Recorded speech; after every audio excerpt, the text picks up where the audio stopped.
Okay, so here we're going to make some notes and talk about what it is that we're going to expect you guys to do with dot plots. So we have a scenario here that Robert surveyed some 6th graders about the amount of hours they slept on Saturday nights. Now, of course, this data is made up, but this gives you the idea of what it is we do with dot plots. So his results were that one student said 5, another 5, then 10, 12, 7, 9, 6, 6, 10, and so on. So you have a list of numbers here. You got like a disorganized list of data. So what a dot plot is going to help you do is organize that data into something visual. That way it's easier to see. So we're going to actually build a dot plot. So we're going to go work from a data set to a dot plot. So the first thing you have to do when you look at a dot plot is you notice that down here on the bottom, these numbers are in numerical order from least to greatest. So what we need to do now is make our list from least to greatest. And we're going to put the numbers right next to each other. So I need to find the smallest number there is. Well, that would be 5. So I'm going to say 5. Okay, I'm going to cross it out. Then I'm going to look for do I have another 5? Okay, there's one more. They're right next to each other. I'm going to go through the set, and I'm going to look, is there any more 5s in this set? And the answer to that is no. So then after 5, we look for the next smallest number possible. These are whole numbers, so the next one would be a 6. So I'm going to put a 6. I'm going to cross it out every time I see it. There's another one. Okay. And as I go through the set, there's no more 6s. And I'm going to do this until I am done with the numbers. So as you can see, there's only one 7. Then the next would be 8. So there's 1, 2, 3, 4, 5 8s. And that's it. Then I'm going to go back and I'm going to look for a 9.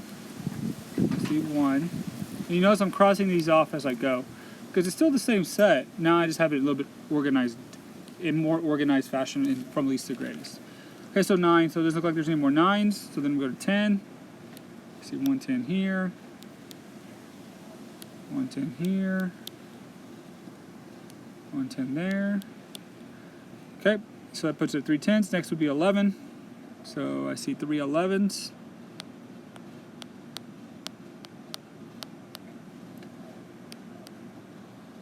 And then 2 12s. And I'll put those down here on the bottom because I ran out of room.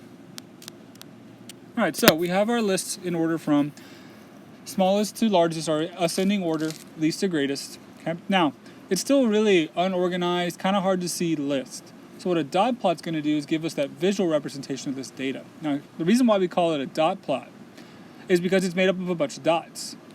And what each dot represents is how many times a number shows up. So for example, let's look at your first number. Your first number is 5. So over here on this 5, I'm going to give it a dot. Okay?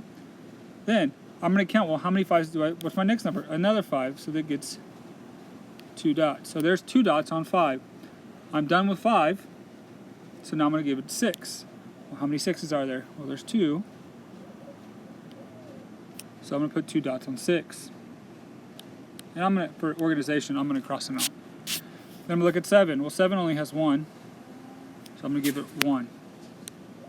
8 has 1, 2, 3, 4, 5 8s, so I'm going to give it 5 dots. There are 2 9s.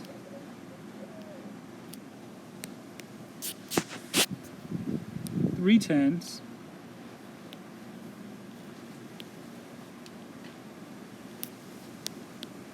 3 11s.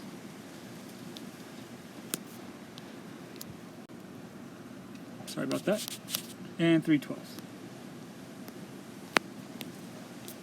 Okay, so this is a constructed dot plot from the data set. No, sorry, there's only 2 12s, not 3 12s. Let me fix that.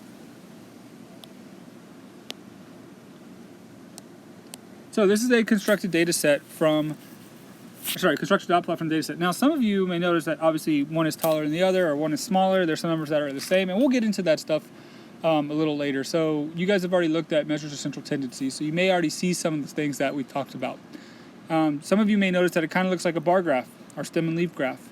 But the main thing to notice though is I want you guys to get is that these two dots, okay, aren't worth 1. This dot is worth 5, and that dot is also worth a 5. So that's going to be important to understand later on. So that's just the concept. All right, so let's look at what is we have to do if we're going the other direction. All right? So what does that mean? So what you guys are really going to be asked to do in 7th grade is not build dot plots. What you're going to be asked to do is interpret some stuff from dot plots. So like tomorrow, you guys will start looking at, well, how do I find the mean of this dot plot? How do I find the median? How do I find the mode and the range? So what we're going to ask you guys to do first is deconstruct a dot plot. So what does that mean? What that means is that I'm going to give you this picture of a dot plot. So very similar data.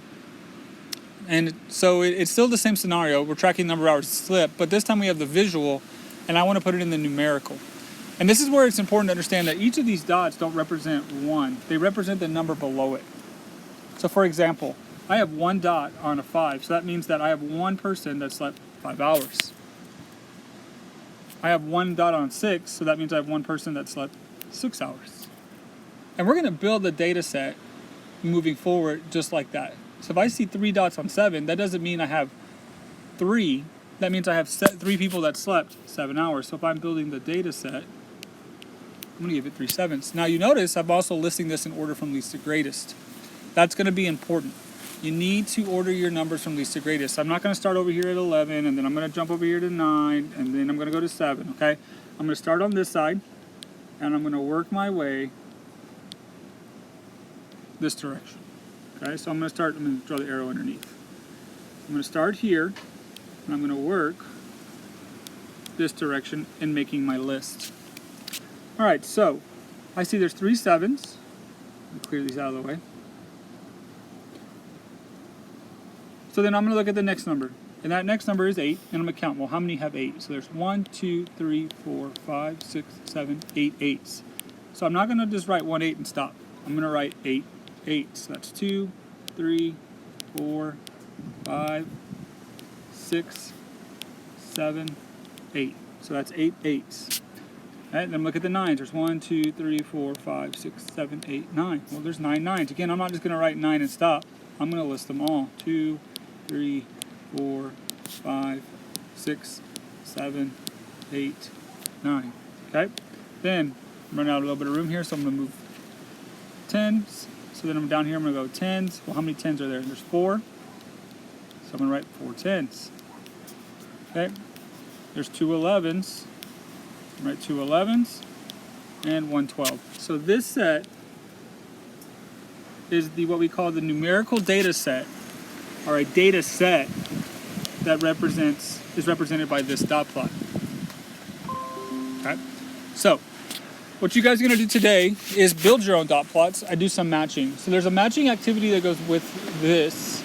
Okay, and it's a Google Slide drag and drop matching activity. And what you have to do is just match the dot plot to the data set. Then there's a Desmos activity that you guys will be working on that has you guys actually deconstructing dot plots to build data sets and going from data set to dot plot. So what we want you guys to get out of this really is for you guys to realize that we need to deconstruct these data plots. You need to know how to, given this picture,